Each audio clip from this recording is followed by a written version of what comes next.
వీక్షకులందరికీ నమస్కారం. అందరికీ నూతన ఆంగ్ల సంవత్సర శుభాకాంక్షలు.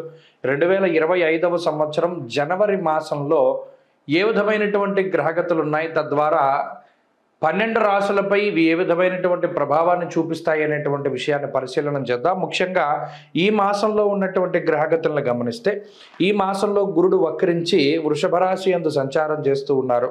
22వ తారీఖు వరకు కర్కాటక రాశి యందు కుజుడు వక్రగతిలో సంచారం చేస్తూ ఉంటే 22 దగ్గర నుండి మిథున రాశిలోకి, అనగా ఇది కుజ స్తంభన, ఇది ఆల్మోస్ట్ దాదాపుగా ఏప్రిల్ మేల వరకు ఉంటుంది. కాబట్టి కుజుడు మిథునం కర్కాటకం ఈ రెండు రాశుల మధ్యలోనే సంచారం చేస్తూ ఉంటారు, స్తంభిస్తూ ఉంటారు. అందువల్ల 22వ తారీఖు నుండి మరలా వెనక్కి వెళ్ళి స్తంభిస్తారు. కాబట్టి మిథున రాశిలో ఉన్న ఫలితాలు కుజుడికి వర్తిస్తూ ఉంటాయి.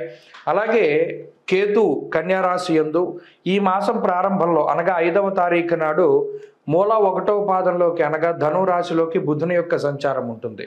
ఇక ఈ మాసంలోనే 15వ తారీఖు మకర సంక్రమణం, కాబట్టి అప్పటి నుండి రవి మకర రాశిలో సంచారం చేస్తారు.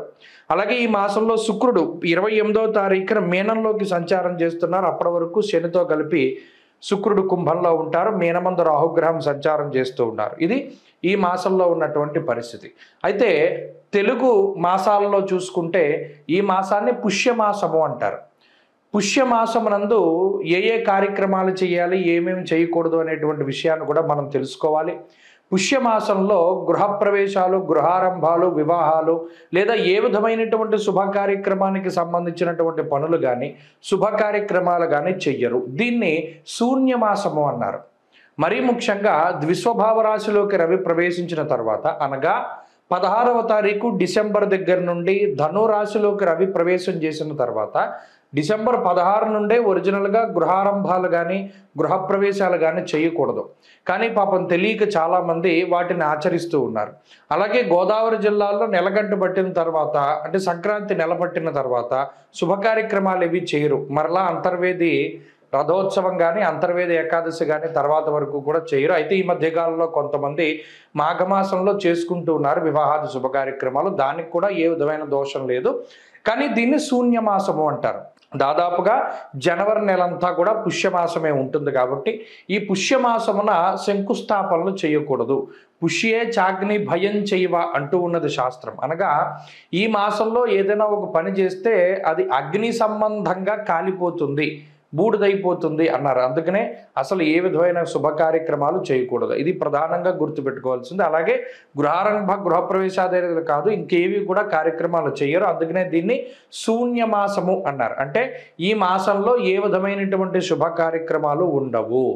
అలాగే ఈ జనవరి నెలలోనే మకర సంక్రమణం జరుగుతుంది. కాబట్టి ఈ జనవరి నెల 15వ తారీఖు నాడు సంక్రమణం రోజున పితృదేవతల్ని స్మరించి వారి పేర్ల మీద స్వయంపాక దానాదులు అవి చేస్తూ ఉంటారు.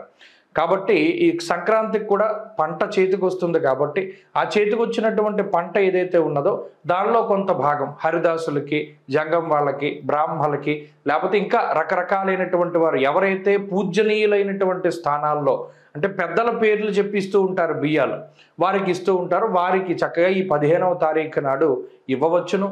అంతేకాకుండా ఈ మాసంలో ఈ గ్రహస్థితిని బట్టి ద్వాదశ రాశుల ఫలితాలు కూడా మనం ఇప్పుడు చెప్పుకుందాం. మిథున రాశి వారికి ఈ జనవరి నెలలో అనుకూలించేటువంటి గ్రహాల సంఖ్యను కనుక చూస్తే, ఇక్కడ ఈ నెల 22వ తారీఖు వరకు ఇక్కడ కుజుడు స్తంభించిన 2వ స్థానంలోనే ఉంటారు. కాబట్టి అది పెద్ద దోషమేం కాదు. ఈ నెలాఖరులో, అంటే 22వ తారీఖున కుజుడు మరలా జన్మరాశి సంచారం చేస్తారు. కాబట్టి అది జన్మకుజుడు దోషం, మరలా కుజస్తంభన దోషం వస్తుంది. అదొకటి ప్రధానంగా ఈ నెలలో మనం గుర్తుపెట్టుకోవాలి. గురుడు వక్రించిన తాలూకు ఫలితాలు ఈ రాశి వారికి అనుకూలంగానే ఉన్నాయి. అలాగే 15వ తారీఖు వరకు సప్తమంలో రవి బుధులు మిశ్రమమైనటువంటి ఫలితాలు, వాళ్ళు ఏమో అనుకూలమైనటువంటి గ్రహాలు కాదు. అయితే 15వ తారీఖు తర్వాత అష్టమ రవి వెళ్ళి, అష్టమ రవి జన్మకుజుడు, మరి నెల మధ్య నుండి వెళ్ళే కొద్దీ అష్టమ రవి జన్మకుజుడు దోషాలు అవి కొద్దిగా వస్తున్నాయి. కాబట్టి అది ప్రధానంగా దృష్టిలో పెట్టుకోవాలి. ఈ మాసం మొత్తం కూడా సరే ఇలాంటి గ్రహస్థితిని చూసినప్పుడు కేవలం ఒకే ఒక్క గ్రహం తాలూకు బలం మీద ఆధారపడి మాత్రమే మిథున రాశి వారు ముందుకు వెళ్ళవలసి వస్తుంది. అదే దశమంలో ఉండేటువంటి రాహు, అలాగే సరే వక్రించినటువంటి గురువు ఎలాగో అనుకూలంగా ఉన్నారు. అయినప్పటికీ కూడా ప్రధానంగా రాహు బలం, దశమంలో ఉండేటువంటి రాహు బలం మీదే మనస్సౌఖ్యం, సదానందం, అభీష్ట సుఖభోజనం, కర్మసిద్ధిర్ బలం పుష్టిం అన్నారు శాస్త్రంలో. చాలా రాహు గురించి చాలా గొప్పగా మాట్లాడారు. చాలామంది అనుకుంటారు దశమంలో రాహు పెద్ద యోగించేటువంటి గ్రహం కాదు గోచారంలో అని. అది అక్కడే పొరపాటు చేస్తారు. గోచారంలో కానీ జాతకంలో కానీ దశమంలో ఉండేటువంటి రాహు ఆయన ఉండేటువంటి స్థానం ప్రకారంగా ఫలితాన్ని ఇస్తారు. ఇందాక చెప్పుకున్న మనస్సౌఖ్యం, సదానందం, అభీష్ట సుఖభోజనం. ఇప్పుడు మిథున రాశి వారు గత కొన్ని నెలలుగా వాళ్ళు నిలబడగలుగుతున్నారు. చాలా రకాలైనటువంటి ఇబ్బందులు వచ్చాయి, చాలా అవమానాలు వచ్చాయి, చాలా ఆర్థిక ఇబ్బందులు వచ్చాయి, చాలా అనారోగ్య సమస్యలు వచ్చాయి. ఇలా ఉద్యోగంలో, వ్యాపారంలో అనేక రకాలైనటువంటి కష్టసాధ్యమైనటువంటి నిర్ణయాలు, ఎవ్వరూ తీసుకోనటువంటి నిర్ణయాలు, ఎవ్వరూ వెళ్ళలేనటువంటి మార్గంలో వాళ్ళు వెళ్ళినప్పటికీ కూడా మరి వాళ్ళు ఏ బలం మీద నిలబడగలిగారు, వాళ్ళు దేనికి, వాళ్ళకి ఏది సపోర్ట్ ఇస్తోంది గ్రహాల్లో అంటే అది రాహు యొక్క బలమే. దశమంలో రాహు మాత్రమే ఆ బలాన్ని ఇవ్వగలరు. దశమం చాలా గొప్ప కేంద్ర స్థానం ఈ రాశి వారికి. మరి అందులో ఇందాక అనుకున్నట్టు మనస్సౌఖ్యం, సదానందం, ఏది దొరికితే అది దాంతోనే వాళ్ళ ఆనందాన్ని ఫీల్ అవుతూ దాంతోనే సాటిస్ఫై అవుతూ ముందుకు వెళుతూ ఉన్నటువంటి వారు. ఫలానాది కావాలి అన్న రిక్వైర్మెంట్ ఏమీలా, ఓకే మనకి ఇది వచ్చింది, కనీసం ఇదైనా వచ్చింది అనేటువంటి సంతృప్తి ఎక్కువగా ఉన్నది మీరు గమనిస్తే. మరి ఈ మాసంలో కూడా రాహువే ప్రధానంగా కాపాడేటువంటి గ్రహంగా ఉంటూ ఆయనతో పాటుగా గురువు కూడా కొంత అనుకూలిస్తూ ఉన్నటువంటి తరుణంలో ఒక చిన్న పాజిటివ్ హోప్ అనేటువంటిది ఈ రాశి వారికి ఉంటుంది. ఖచ్చితంగా గత మాసాలతో పోల్చుకుంటే కొంత అనుకూలమైనటువంటి గ్రహస్థితి వస్తుంది.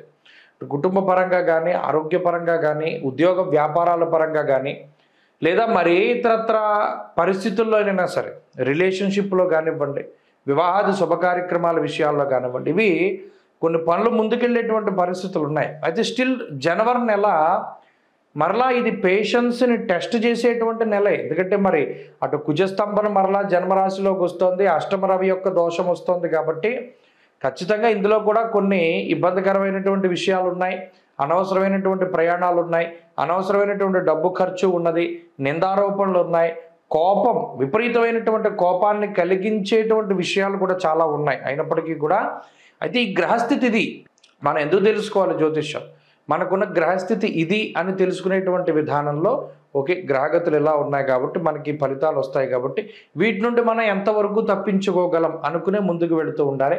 ప్రధానంగా కావలసింది పేషెన్స్, ఓర్పు, సహనం అనేటువంటి దాన్ని ఈ 2 నెలల్లో కూడా అంటే జనవరి, ఫిబ్రవరిలో కూడా కొంత అలవాటు చేసుకుంటూ ముందుకు వెళ్ళడం ఒకటి. రెండవది తొందరపాటు తనం లేకపోవడం, ఏ పని చేయడానికైనా సరే సానుకూలంగా, సామరస్యంగా ముందుకు వెళుతూ ఉండడం, కొంత టైం తీసుకునైనా సరే ముందుకు వెళ్ళాలి.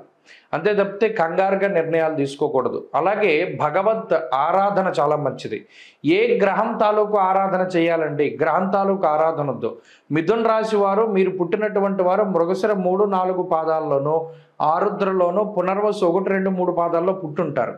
మీరు ఏ రోజునైతే పుట్టారో చూసుకోండి, ఆ రోజున కంపల్సరీగా దేవాలయానికి వెళ్ళండి. 7 రోజుల్లో ఏదో ఒక రోజు పుట్టుంటారు కదా, ఆ రోజున మద్యమాంసాలు భుజించకుండా దేవాలయానికి వెళ్ళి చక్కగా దీపారాధన చేసి, మీకు కావలసిందల్లా ఏంటి అంటే రాహు బలాన్ని పెంచుకోవడం, కుజుడు రవి యొక్క బలాన్ని కొంత వ్యతిరేకతను తగ్గించుకోవడం. అందుకని ప్రతిరోజు కూడా సూర్యారాధన చెయ్యండి. ఆదిత్య హృదయ స్తోత్ర పారాయణ క్రమం తప్పకుండా చేస్తూ ఉండండి, మంచి ఫలితాలు సంప్రాప్తమవుతాయి. స్వస్తి.